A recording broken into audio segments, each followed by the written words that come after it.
Nouvelle chape de plomb sur l'Afghanistan et en particulier sur les femmes. 3 ans après leur retour au pouvoir, les talibans restreignent toujours plus les libertés. Interdiction pour les femmes de faire entendre leur voix en public. Interdiction de sortir en laissant apparaître leur visage, masque obligatoire, alors que cela était encore toléré. Interdiction de se maquiller et se parfumer.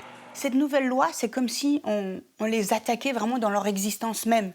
C'est-à-dire qu'elles n'ont plus droit on n'a plus le droit d'entendre le son de la voix d'une femme et d'apercevoir ne serait-ce qu'un bout de corps d'une femme. Donc pour porter des gants, se cacher, etc. Et ne pas être présente. En fait, c'est comme si on leur dit on veut vous supprimer à petit feu. Les femmes effacées peu à peu de la société. En 3 ans, les talibans les ont déjà interdites d'école après l'âge de 12 ans, bannis de nombreux emplois, fermé les salons de beauté. Avant même la nouvelle loi, l'ONU alertait sur les ravages de cette application ultra rigoriste de la charia. 68% des femmes interrogées ont déclaré avoir une santé mentale mauvaise ou très mauvaise. Et 8% des femmes ont déclaré qu'elles connaissaient au moins une autre femme ou fille qui avait tenté de se suicider.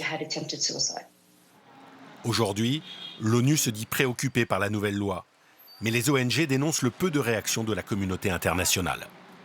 Durant 3 ans, on a vu vraiment le statut des femmes aller de pire en mal. Et là, on est arrivé à un stade où c'est inadmissible que le monde ne réagisse pas.